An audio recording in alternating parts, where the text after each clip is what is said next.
Today we're going to watch another world record attempt by Petar Klovar on a CMAS Freediving Championship last year.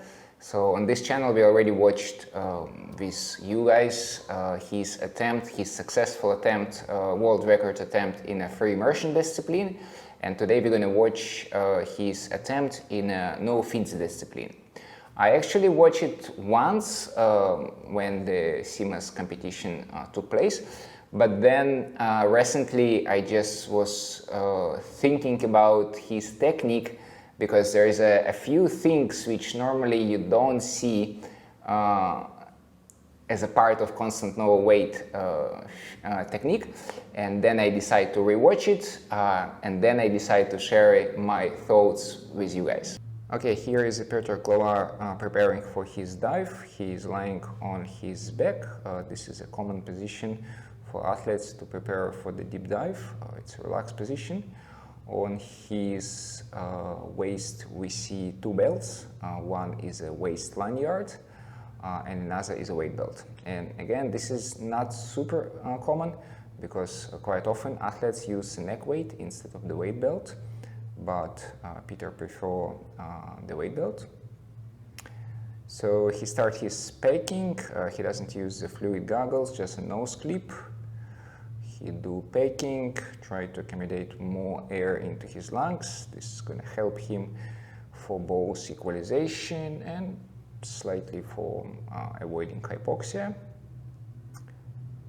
So he do a lot of paking, turn and do a duck dive and start his dive. So really strong dive, really strong movement, and here we see the first I would say uncommon thing. Usually for the constant no fins, the top athletes prefer to do just arm stroke and kick. And what these athletes do, he do a little dolphin kick after he finishing his arm stroke. Not after he finishing his arm stroke, but at the same time when he finishing the arm stroke. So let's have a closer look. Arm stroke, boom, and then dolphin kick. This technique you can see in swimming when they do underwater part in a breaststroke swimming.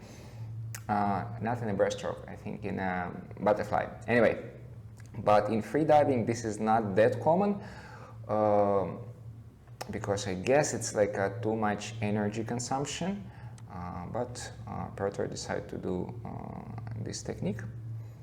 So he is almost 20 meters deep.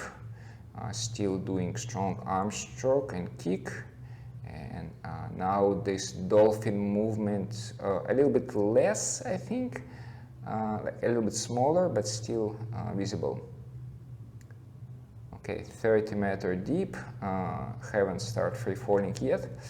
And this is probably, you notice another thing which is not that common in a constant weight no fins dive.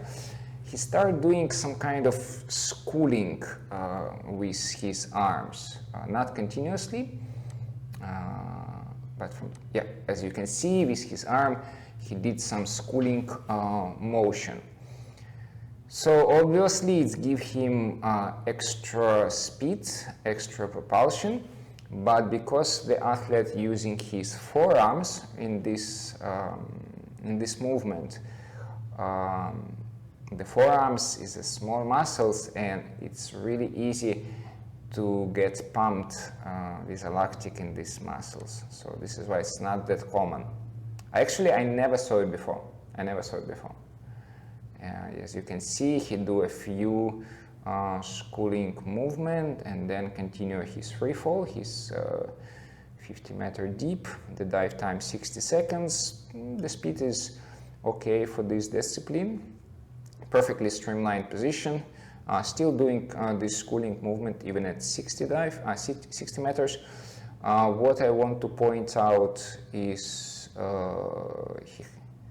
he has obviously the mouse feel, but what I want to point out at this 75-meter point is, again, most of the time when we see top athletes do their dive without the fins, whether it is a constant no fins or free immersion, I want to point out how relaxed their ankles.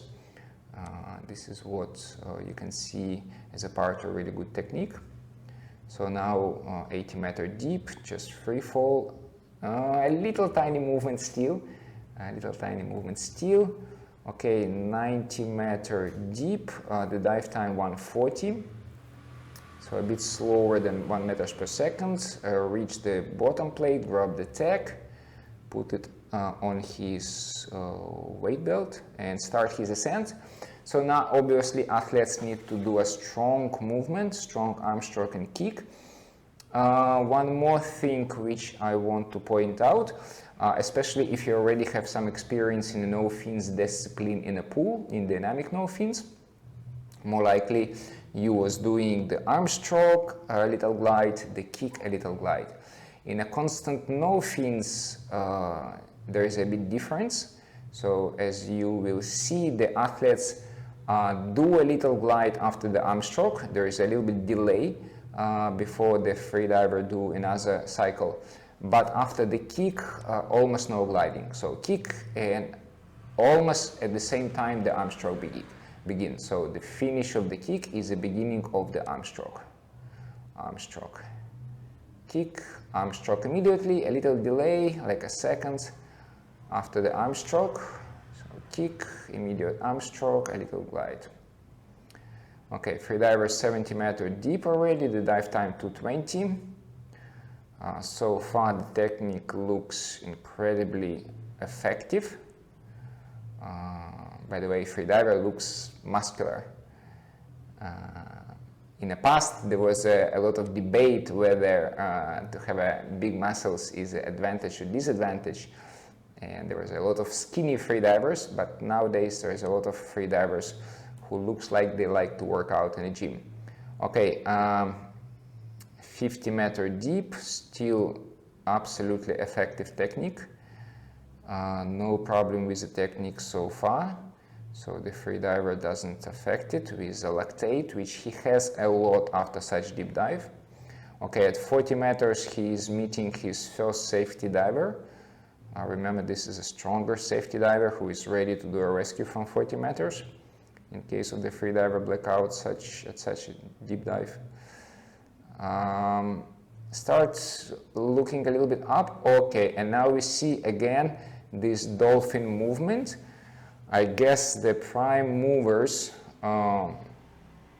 in this technique is already pumped with a lactate, and so he started using different muscles groups, which again, not that common. I think Alexei was doing the same in the past, but not at this moment. Okay, 20-meter deep, the strong dolphin movements.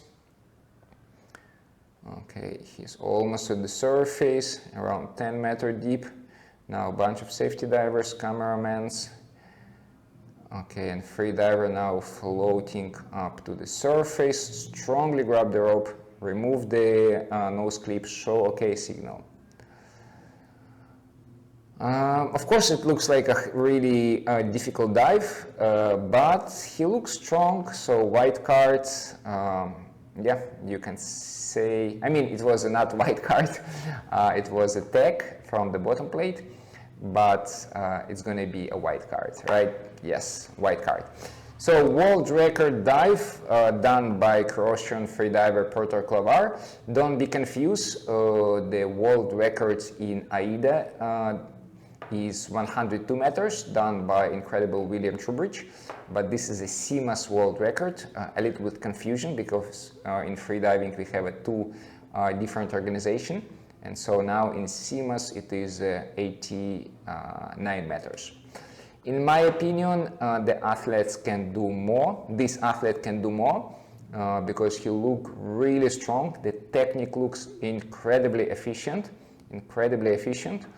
and this is why I 100% confident that somewhere in the next freediving competition he can beat this record by at least 1 or 2 meters. This is my opinion based on how his dive looks like. It looks difficult, of course, because it's such an incredibly deep dive, but it looks doable for him, it looks within his limit, and I think he can do more than that in the near future.